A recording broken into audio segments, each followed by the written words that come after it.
I realised pretty early on in life that a political career was not for me, because politicians are always having to say things they don't believe and not say things they do believe, and I've never been able to do that. According to a letter my biological mother wrote to one of her friends, the 4 boys downstairs were absolutely gorgeous, and she didn't get home from one of them until 5 a.m, and that may have been the one that resulted in me, when she found she was pregnant, inquired about the possibility of having a termination. Our guest today is Saul Eslake, one of Australia's most respected economic commentators and public policy analysts. As a chief economist across major financial institutions, he has shaped national conversations on fiscal policy, housing, and long-term economic reform. Today, he brings clear, independent insight into the forces driving Australia's economy and what they mean for the future.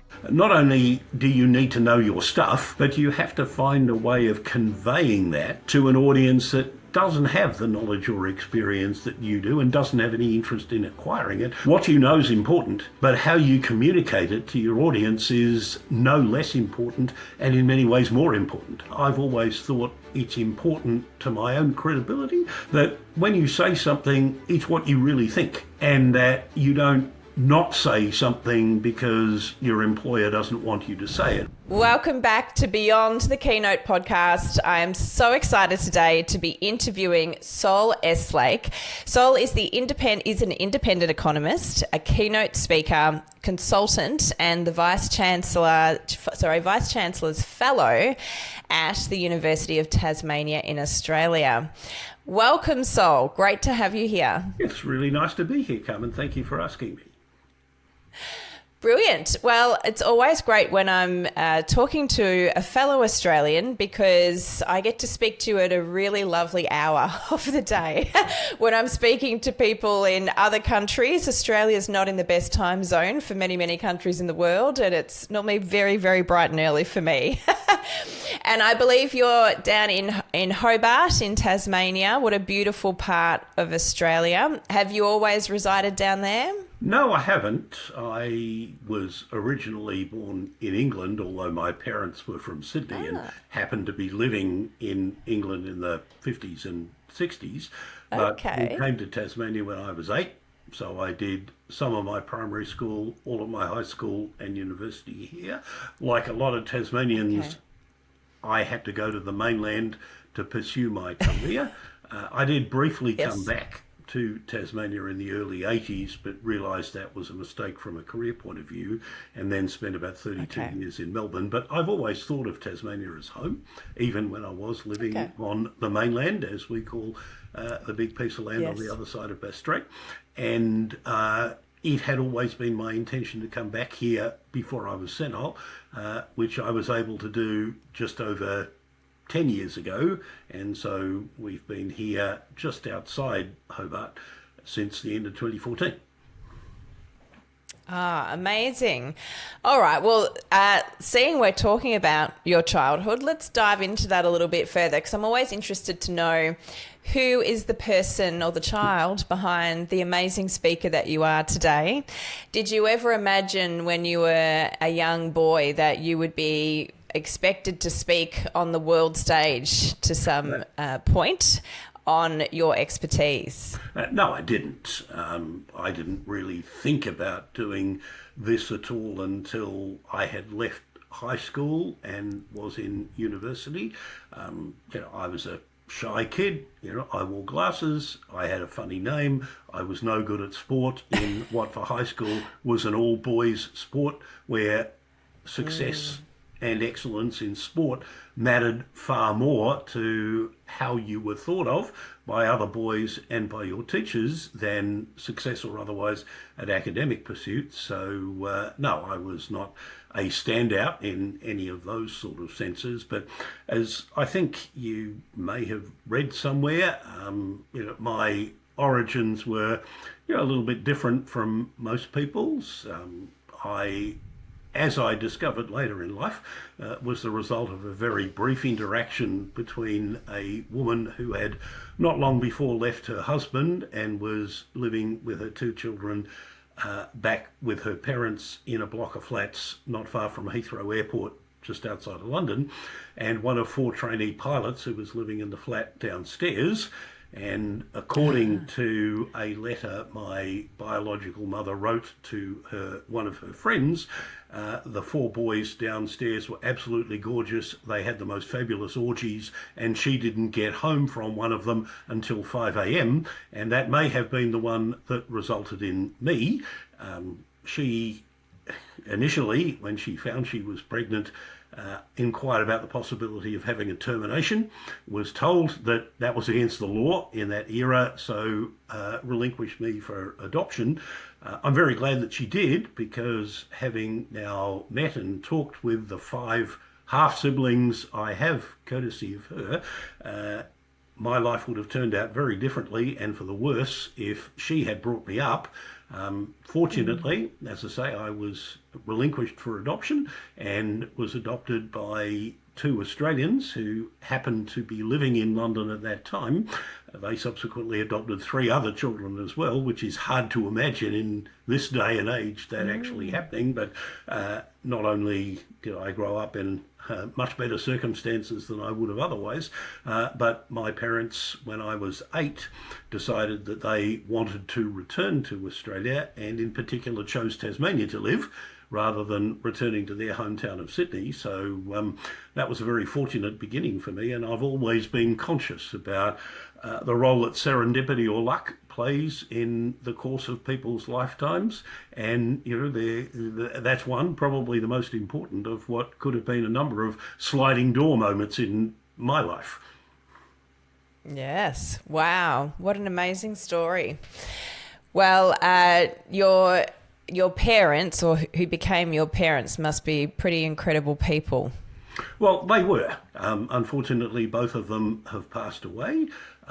They discovered in the late 1950s that they couldn't have children in the way that most people did. But, you know, it was also a fact of life at that time that there were lots of people who had children who didn't want them.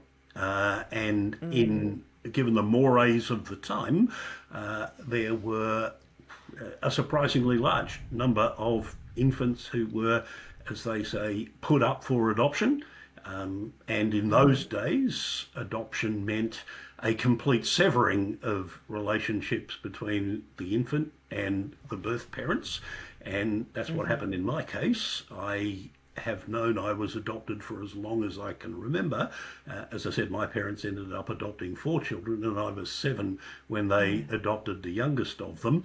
So, you know, I kind of knew what was going on. And the irony is that for some years after then, I thought that's where babies came from. You know, that you went along to a family court and the judge would say, you know, to me, are you excited about having a little sister? And I think I might have said, well, I've already got one of those, but you know, here's another one. And then there'd be someone else in the car going home afterwards. And because my parents, you know, wonderful people though they were not too forthcoming about the facts of life, it was some time after then before I figured out, probably courtesy of other boys in my school and thumbing through the Encyclopedia Britannica, where children actually came from and what was involved in producing them.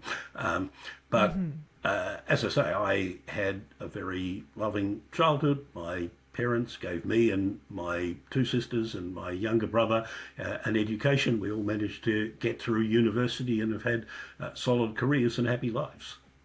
All right. So you've got beautiful parents that have moved you from England to Australia, and sport was not your thing, but you're at a very sporty boys' school, so that must have been very challenging.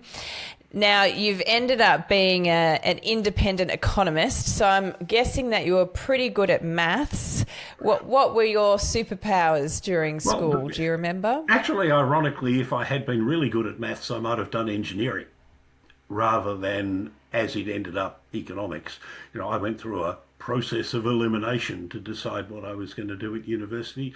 I didn't want to do medicine or law, which was what, you know, quote, bright kids were meant to aspire to. It might have been an irrational fear of self-employment at that stage or something, I don't really know. I didn't want to leave Tasmania at that time in order to study something that you could only do on the mainland, because I was only 17 when I finished school and I didn't feel ready at that stage to move away from home.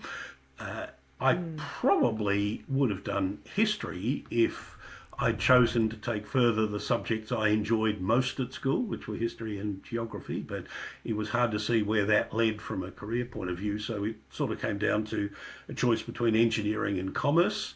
And as I say, I'd passed maths, but wasn't brilliant at it. So commerce it was, thinking I'd be an accountant, because I knew what accountants did. And my father knew that there were jobs at the end of it. But in first year, you had to do some economic subjects as well as some accounting and commerce subjects, and I found the economic subjects much more interesting than the accounting ones, so I switched my major, and that's how I ended up being an economist, and I got a cadetship, as it was called, from the Federal Treasury, which paid for fourth year and guaranteed a job at the end of it, provided I passed. So that's how I sort of ended up being an economist. And again, it's one of those sliding door moments. It wasn't planned, but it kind of worked out fairly well from my point of view. Amazing.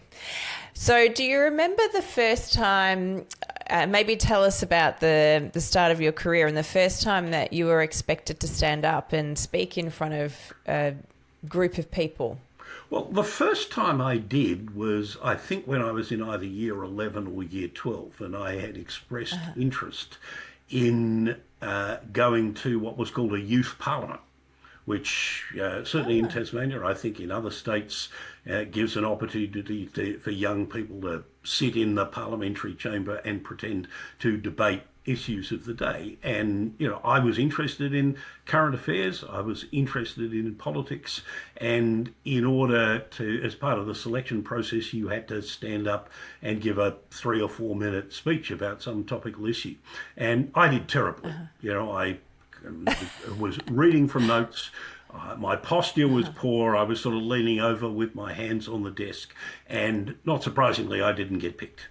And it wasn't really until a couple of years later when I was persuaded by a friend of mine to join the Young Liberals, which I did, I think, when I was in first or second year university, that I actually saw how people did public speaking and debating and learnt from them.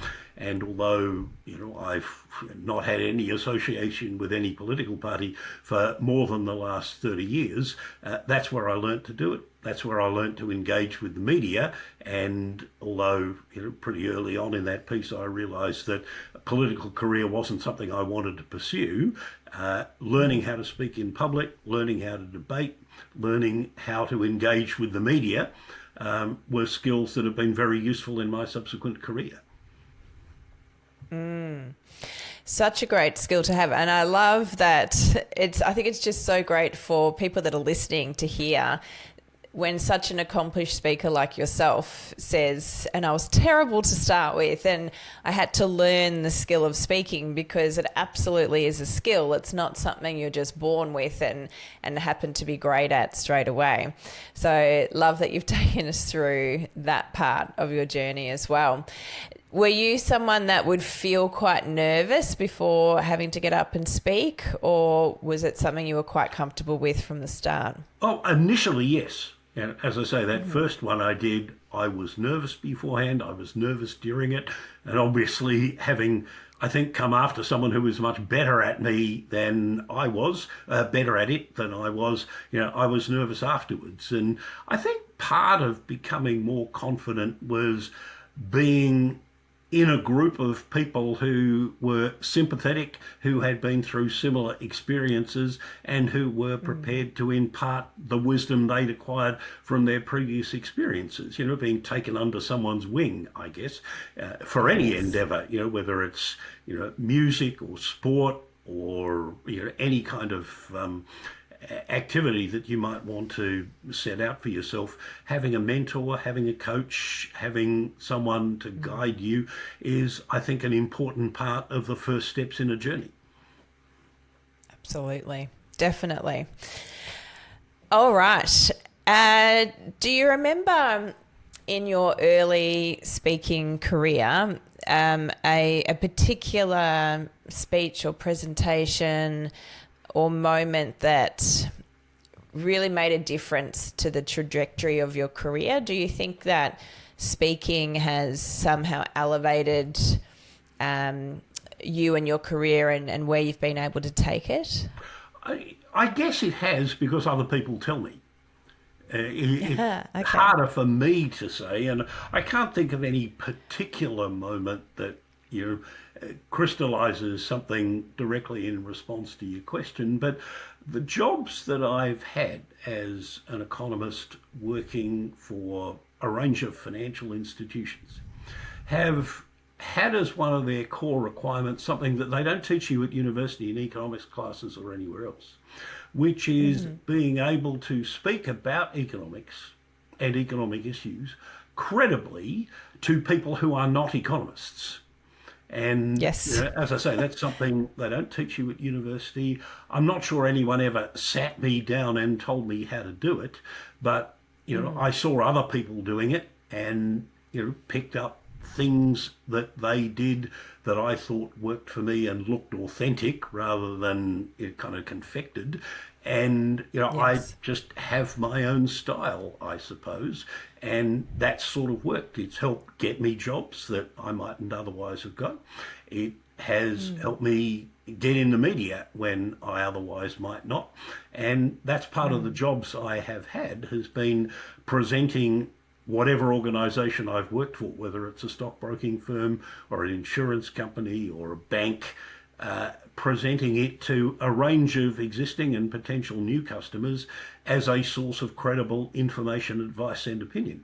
And in order to do that, as I've learned along the way, not only do you need to know your stuff, I mean, if you don't know your stuff, you obviously won't be credible, but you have to find a way of conveying that to an audience that doesn't have the knowledge or experience that you do and doesn't have any interest in acquiring it, but just wants to be helped to understand what's going on, whether it's in the world or in financial markets, and ultimately wants to make better decisions.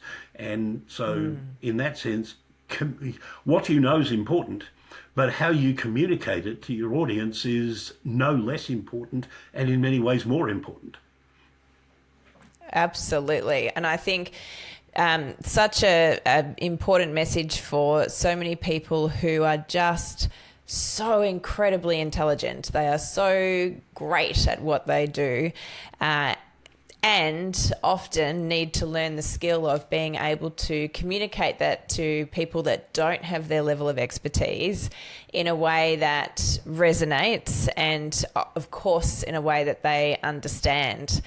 And I think you sell yourself short when you don't work on that skill, or when you don't have that, because you are unique in having that intelligence and that expertise that you do. And if you can't share it with others, then I think that you're limiting the impact that you can have on the world. So amazing that you've been able to do that with your area of expertise.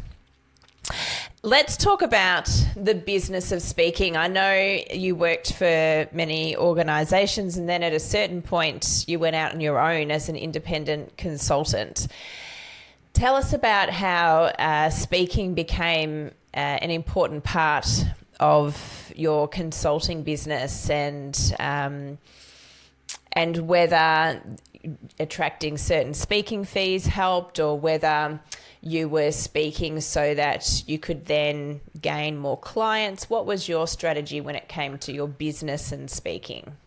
Well, speaking at conferences, at breakfasts, in boardrooms, at lunches and dinners, or just having one-on-one meetings with clients and potential clients was almost always part of the jobs I'd had when I worked for stockbrokers, insurance companies and banks.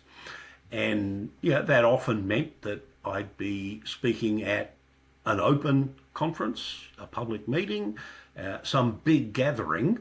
And of course I would do that free of charge, because I was in effect paid by my employer to, as I said before, present them to a wide audience or to a particular client Yes. as an organisation that they could trust and want to do business with, whatever that business was, whether it was trading in stocks or just borrowing money or offering some kind of advice, which would obviously involve my employer making some money out of it, even if I wasn't directly collecting the revenue.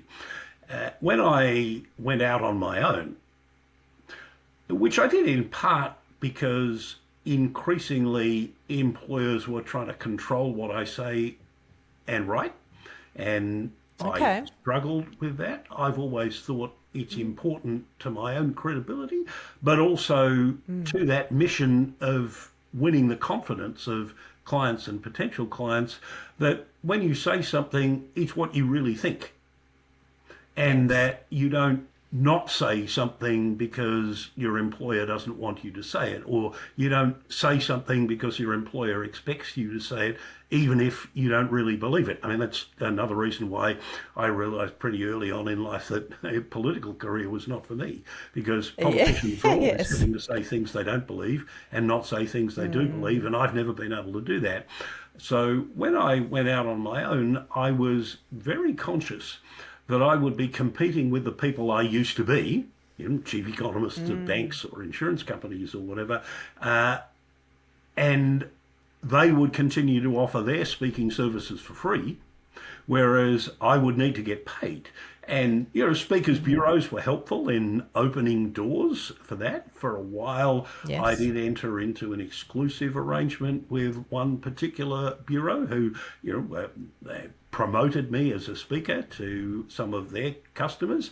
I didn't keep that for, I think I only kept that for about 4 or 5 years.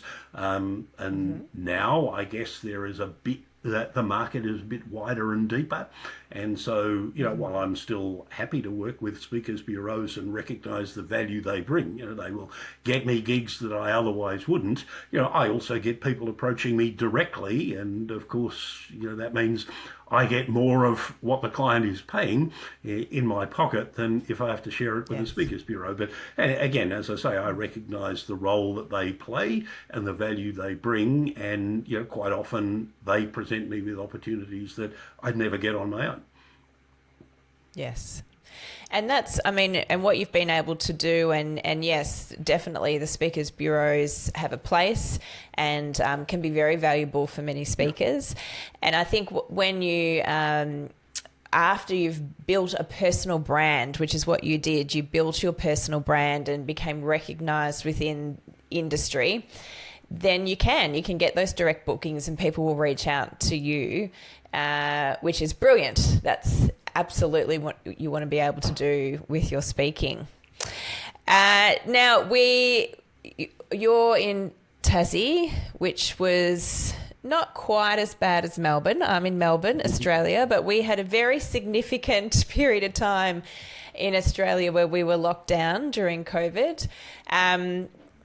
Obviously, having a speaking business, I at the time was 18 months into my business, Illuminated Story. I had a very safe corporate career prior to that, where I got paid every month and got bonuses and had the phone supplied and the computer supplied and the car supplied and all the things, and left all of that safety to create my own business, which I was very happy doing. And then the world shut down. And to begin with, at least, no one believed that you could learn public speaking virtually. Everyone thought, oh no, you have to do that in person. So we'll just hold everything, which hold everything in a business means there is no money coming in. So for you, with speaking being a significant part of what you were doing in your own consultancy, how did that shift things for you? Well, as you say, Tasmania didn't experience anything like as protracted or as severe a lockdown as Melbourne did. I think Melbourne's was the most severe and the most protracted anywhere in the world. We could go about our business fairly freely here in Tasmania, but we weren't allowed out. Or if we did get out, we weren't allowed back in. So out of Tasmania, yes, okay. While I have, a bit like Western Australia. So while I, have some clients and engagements here in Tasmania, they're not as often, they're not as big, and they don't pay as much as ones in Sydney or Melbourne or Brisbane typically do. So I couldn't do any of those. That's not to say that there weren't invitations, but they almost always came through virtual media like Zoom and Teams and Google Meet and things like that. And I suppose on the one hand, you'd say, thank goodness that that technology existed by the time COVID arrived. I often think if COVID had come 10 years earlier than it actually did, life would have been more difficult, and certainly people wouldn't have been able to work from home in the way that became the norm, for at least for white-collar people during that period. But one of the lingering consequences of that, unfortunately, in my view, has been that people organising speaking engagements in many cases appear to think that you should be willing to do a virtual presentation for half the price that you would do an in-person one, even though there's no difference in the amount of time spent preparing for it. There's no difference in the amount of time spent delivering it. And the organisers are saving, in my case at least, on travel and accommodation costs. And yes, okay, I'm not spending as much time travelling or staying in hotels, but nonetheless, I find it frustrating that the value of your time has been reduced when people want virtual presentations, and there's nothing I can do about it. It is what it is. But I think that's unfortunate. In the same way as you often encounter people who will want you to give a discount, who think they're giving you a favour by providing you with a platform. Sometimes they want you to speak for free, and you kind of say, why are people coming to your event? Is it because of the quality of the venue? Is it because of the food and beverages that you're serving? Or is it because of the speakers? And they'll say, well, it's the speakers, of course. And say, okay, then are you asking the venue for a discount? Are you offering the supplier of the food and beverages for a discount? Oh, no, we can't do that. Well, then why are you asking the speaker to cut his or her fee? And sometimes that's the end of the conversation, and again, fair enough. Sometimes it leads to a more satisfactory outcome. I mean, in a sense, you're engaging in a commercial negotiation at this stage of the arrangement. That's exactly and like any, whether you're selling a house or buying a car or entering into a contract to supply some Chinese steel mill with tons of iron ore for the next 3 years, there's a bit of argy-bargy, as we say in Australia, about it. Yes, and love that you are pushing back and negotiating, because you're absolutely right. It does take just as much time to prepare for a virtual keynote. And I would say that back at the beginning of COVID, it took us longer, because we had to figure out how to be really engaging using this new technology rather than the way that we were used to delivering it on stages. And it's different. So there was, again, another skill set that had to be learned during that time. There are all sorts of subtleties, hand gestures, facial expressions, moving around, that just simply don't work in a virtual environment in the way that they do when you're in real life on a platform or in a room.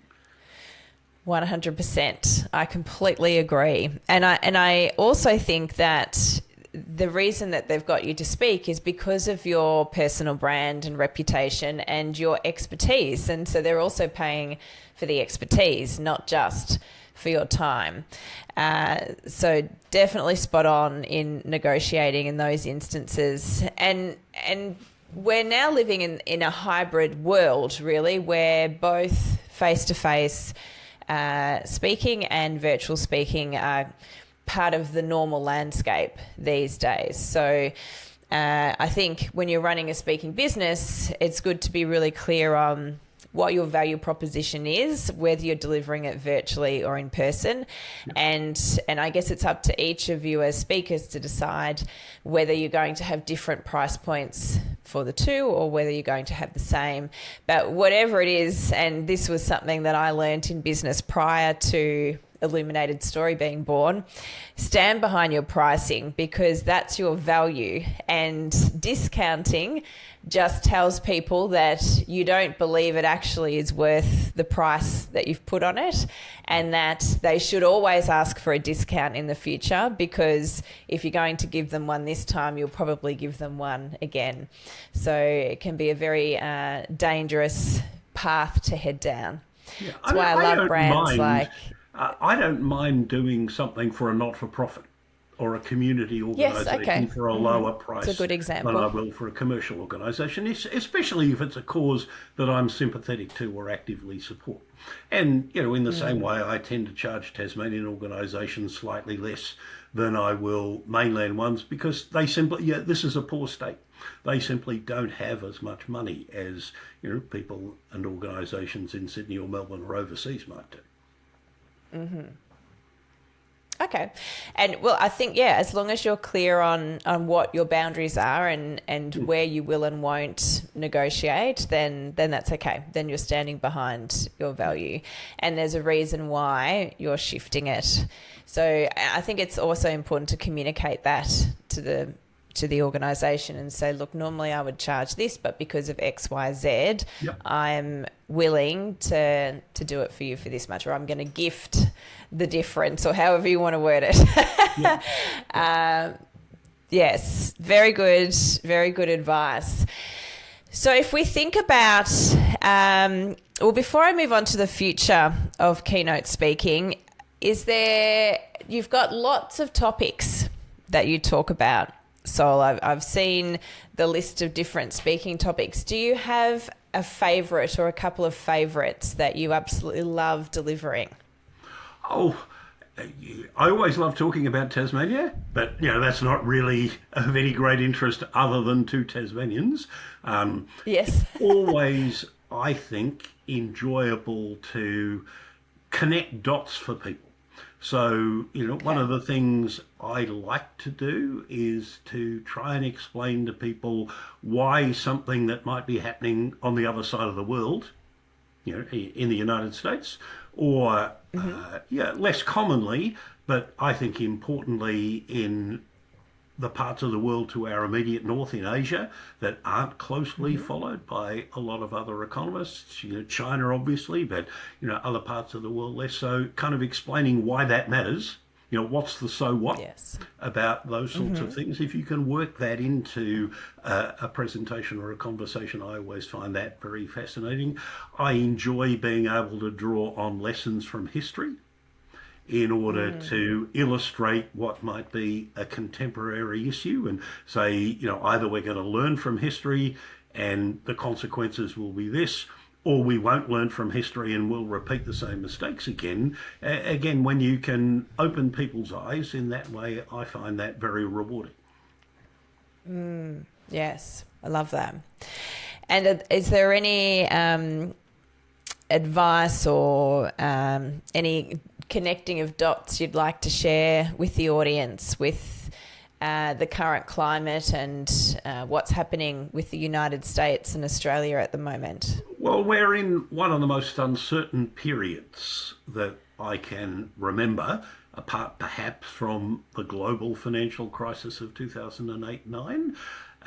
But now with the election of Donald Trump in the United States and similar forces at work in some other countries in Europe and other parts of the world, the way that the world appears to be fragmenting into areas dominated by autocratic regimes, not just Donald Trump, but Xi Jinping's China and Vladimir Putin's Russia and maybe Narendra Modi's India and others, that the kind of connections that many of us, me included, have taken for granted are fraying. There's obviously an increasing risk, although I think some people overstate it for their own reasons, that all of this could end up in a rather nasty way in military conflicts, which would have, all sorts of consequences that you'd rather not think about if you don't have to, but sometimes you do have to think about them.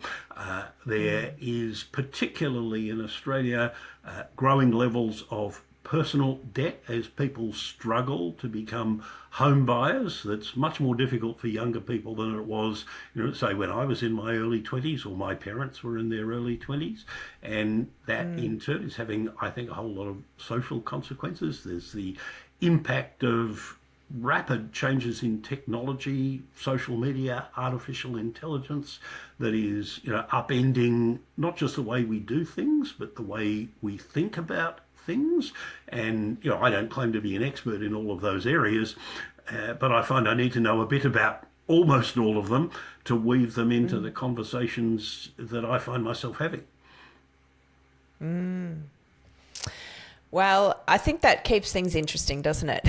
When you have to look into, anyway, for me, I know I love interviewing really different people and from different fields of expertise, because I get to learn so much from just speaking to brilliant people like yourself.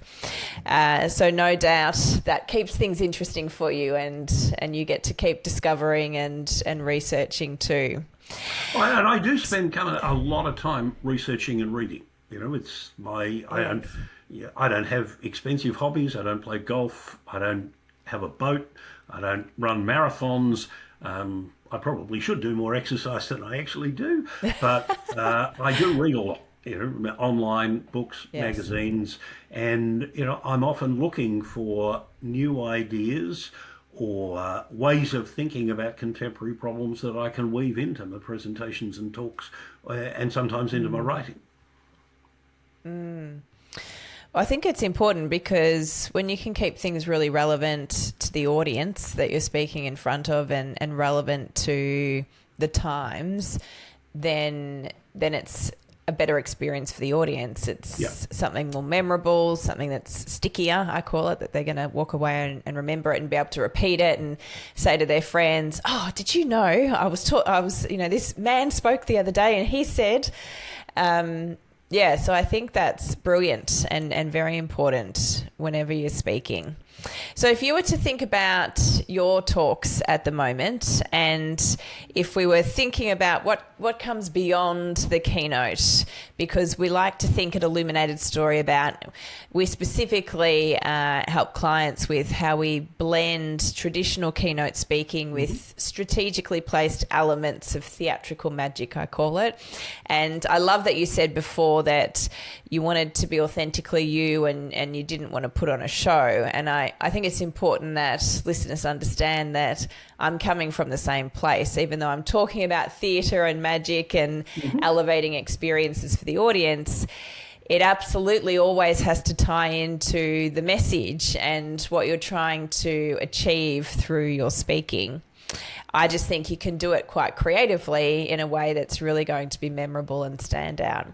So if we think about some of your favourite topics and things to deliver, what do you think you could do to elevate what's happening currently? If budget wasn't an issue, and if you had whatever type of venue or equipment you wanted to deliver your keynote, what comes to mind for you? Well, a couple of things I've often wondered about are to what extent I should be more personal than I am.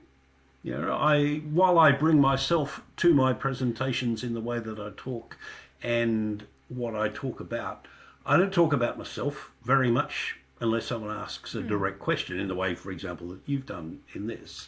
And that was sort of understood from the beginning. So I sometimes wonder whether I should do more of that. Second thing I wonder is, to what extent should I make more effort to be consciously entertaining?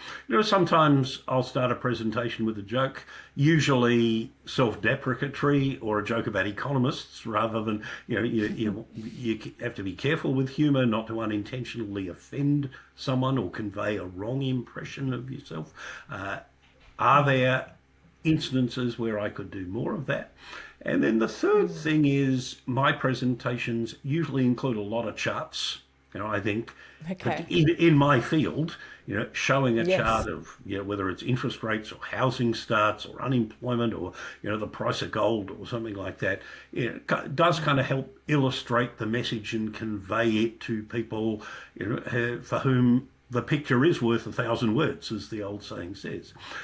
Sometimes I'll include kind of funny pictures in it. So recently, for example, in some presentations, I've included a slide with photographs of penguins protesting at the tariffs which Donald Trump's regime imposed on places like Heard and McDonald Island, where the only inhabitants are penguins and seals.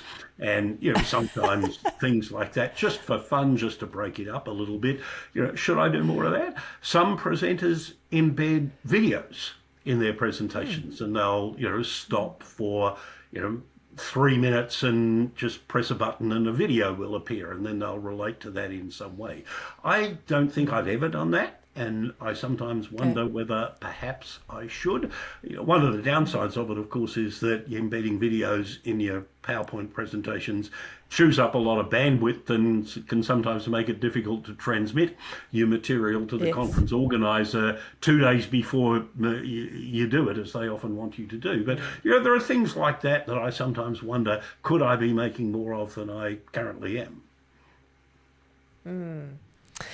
Well, I definitely love the injecting more personal stories. I think we underestimate how much an audience relates to human stories. And I know I've been guilty of it. I often think, my stories are very vanilla. I haven't had a really tough life. I've had what I would call a standard upbringing with the two parents and medium style living, if we want to call it that. Nothing too challenging, nothing extra luxury. But every now and then when someone, as you said, I asked you a direct question and you shared so much interesting information about your upbringing and what country you were from and that you were adopted and that you thought that that's just the way babies came to the world. And it was very, very interesting. So I think that often we underestimate that what I would class as a more vanilla story, if it was my story that I was telling, can actually be really interesting to an audience. Obviously, it still needs to link somehow to the core messages that you're trying to get across. But that could be something for you to explore. There might be some cool stuff in there that you're not tapping into that could elevate your keynotes. I think video works really well. Again, as long as it's not too long and that there's a key point, it creates what I call a gear change within your keynote or presentation that shifts the energy for the audience for a moment, because straight away it's not your voice and your body language that they're seeing, it's something different, and then we come back in with you. So that can be really interesting. And as you said, humor is great, especially when there's topics that we're talking about that are a bit more serious. Bringing in some lightness and some humor to let the audience off the hook every now and then and just give them a little break can be a nice way to do it. People will often say to me, or clients will say, do I need to be funny? Like, should I put a joke in there, or should I put something in there that's going to make it funny? And I'll say, well, I don't know. Are you funny? and I'll say to them, don't try and be a comedian if you're not a comedian, but that's not the only way to add humor into your talk. Things can still be humorous without you having to be a comedian or telling a joke specifically. So I love that you're thinking about those themes. And I'm sure there would be some kind of cool technology where we could do something with your graphs and numbers. I reckon there'd be something. I think AI could help us in that area, and it'd be interesting to figure out how to create a bit of animation in those graphs or have certain numbers disappearing into others. Obviously, again, it all has to make sense in terms of what you're saying and what's appearing on the screen. Yeah, but I think I use build effects. When if I have more than one chart or more than one dot point on a page, I will use build effects to bring them up. On the other hand, I don't have them swirling in from offside or something. I don't want the effects to outweigh the message that the chart is intended to convey.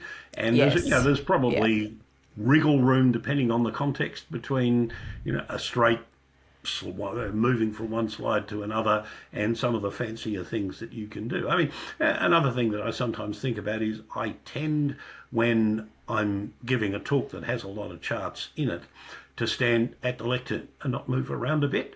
Right. That's partly also because I'm normally looking at the foldback screen that's in front of me in order to see it, rather than having to, and I think it's terrible, to turn your back to the audience and look at the slide that they're looking at. I try and avoid that. But there are some people who, prowl across the stage like a televangelist. That works for some. I'm not sure I feel comfortable doing it, but it clearly does work for some people. I think we could get you out from behind the lectern for sure.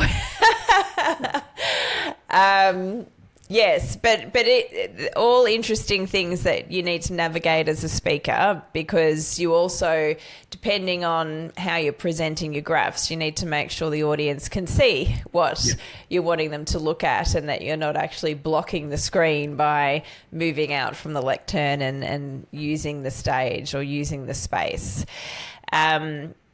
Well, they're all amazing things that you can play with and get to. I think rehearsal is so important, obviously, as a performer, or having performance in my blood, and mixing a corporate career with performing arts. I did a Bachelor of Performing Arts at Monash University, and blending the two, I think, is really important in keynotes, because you do need to be that bit bigger than you are in a boardroom or a small meeting room with a couple of people. You do need more energy and more presence up on that stage to come across normal to the audience. If you don't, you can come across a bit flat or a bit boring. And just practicing and playing with things, and thinking of rehearsal as a simulator, like a pilot would practice flying planes before they're actually up in the sky. I think it's great when speakers practice and explore and rehearse different options, and just film yourself doing it and see what it's like, and then decide whether it's the right thing to do in front of the audience.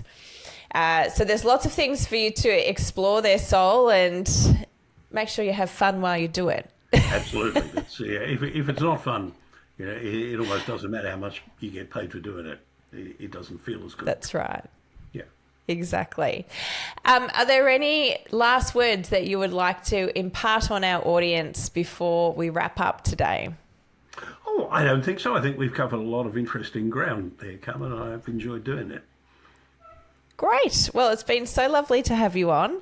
I look forward to seeing you in the media and speaking in the future in Australia, and I'll be listening out to your forecasts when it comes to the economy.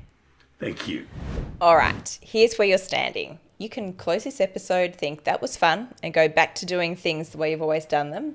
Or you can decide you're done being the speaker, the leader that people politely applaud and immediately forget. If you want to create the kind of moments we talked about today, the theatrical, the unforgettable, the profitable, I've put together something that'll change how you think about the stage forever.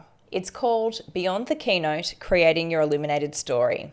No fluff, no theory, just methodology I use with elite speakers and leaders who are done playing small. Go to illuminatedstory.com/masterclass. And hey, if this episode hit you somewhere, share it, leave a review. It takes 30 seconds and helps more people discover that great speaking isn't magic. It's a game, and you can learn to win it. I'm Carmen Sederino. Don't just speak, illuminate. See you next week.